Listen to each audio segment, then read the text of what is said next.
কোরআনকে নিয়ে শপথ করাচ্ছে, সে টিএমসি তো কোরআনের বিরুদ্ধে। যেসব মুসলমানরা এই কাজ করবে তারা মুনাফিক। কোরআনকে নিজেদের স্বার্থে ভোট ব্যাংকিং, ভোটটা লিবার জন্য ব্যবহার করছে, তার বিরুদ্ধে সর্বপ্রথম ভোট দেওয়া।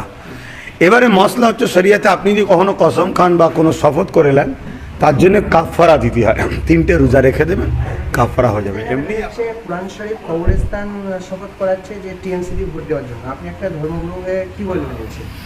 সেদিন এরকম একটা কোথাও জলসা গিয়ে তো বললো যে কবরস্থানে পর্যন্ত মানুষকে নিজের দিয়াল ছোঁয়াচ্ছে যে ভোট দিতে হবে টিএমসিকে। তা টিএমসি 15 বছর কী করেছে তা হালে থেকেই প্রমাণ পাওয়া যাচ্ছে। তারা আজকে নিজেদের উন্নয়নের নামে যে ব্যানার তৈরি করেছে, ব্যানারটা সম্পূর্ণ আছে ফেক, প্রচারটা পুরো ফেক। তাই আজকে মানুষকে নিয়ে যেয়ে তার ধর্মীয় ভাবাবেগকে ভয় দেখিয়ে ভোটটা নেবার চেষ্টা করছে এবং কোনো কোনো জায়গায় কোরআন শরীফ মাথায় তোলাচ্ছে। দেখুন, কবরস্থান শপথ করলে ওটা তো সম্পূর্ণ শপথে হয় না। এবার কোরআনের ব্যাপারটা হচ্ছে আল্লাহর কথা, সেই জায়গারই কেউ শপথ করায়। সর্বপ্রথম যে কোরআনকে নিয়ে শপথ করাচ্ছে, সে টিএমসি তো কোরআনের বিরুদ্ধে। যেসব মুসলমানরা এই কাজ করবে তারা মুনাফিক। 3 নম্বর কথা হচ্ছে, যারা এই কাজ করাবে, যাকে বলবে যে কোরআন শপথ করে বলো, সেই ব্যক্তিটার উচিত হবে যে কোরআনকে নিজেদের স্বার্থে ভোট ব্যাংকিং, ভোটটা লিবার জন্য ব্যবহার করছে, তার বিরুদ্ধে সর্বপ্রথম ভোট দেওয়া।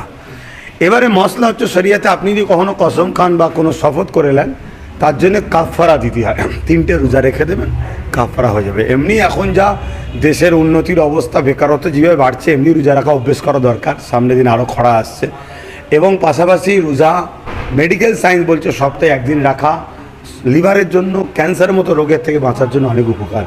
তাহলে সেই জায়গায় কেউ যদি মনে করে যে আমি কোরআন শপথ না করালে আমার জান চলে যেতে পারে, যদি না করি মেরে ফেলবে, জান বাঁচাবার জন্য নাছরা যদি কেউ ফেলে থাকে, তাহলে সে 3টে রোজা রেখে দেবে, মিটে যাবে। কিন্তু কোরআনের দুশ্মন এই টিএমসিকে ভোট দেওয়া কোনোভাবে চলবে না। আসামে টিএমসি প্রার্থী দিয়েছে, এটা কি কাদের সুবিধা করে দেবে বলে? বিজেপির আসামে এবং টিএমসিকে সেই জায়গায় প্রার্থী যেখানে কংগ্রেস জিতার চান্স আছে। আসামে টিএমসির কোনো ফিগারই নাই। এটাই তো দিদি মোদির সেটিং। আসামে টিএমসি 28 থেকে সম্ভবত 30টা প্রার্থী দিয়েছে, এমন জায়গায় যেখানে কংগ্রেস জিতার জায়গায় আছে। তো সেই জায়গাতে দিয়ে বিজেপিকে সুবিধা করছে। আসাম শুধু নয়, ত্রিপুরা, মেঘালয়, এইসব জায়গায় টিএমসির কোনো গন্ধ নয়, টিএমসি কেউ চেনে না। সেখানে কিন্তু তারা প্রার্থী দিয়ে আজকে কংগ্রেসকে হারাতে চাইছে, হারিয়ে বিজেপিকে সুবিধা করতে চাইছে। এটা মানুষ বুঝুক, মানুষ দেখুক, মানুষ ভাবুক। কবে ভাববে? না, ওটা গ্রান্টেড হয় না। শরিয়াতে এমন কোনো খবর হাত দিয়ে শপথ করলে গ্রান্টেড হবে। যাক।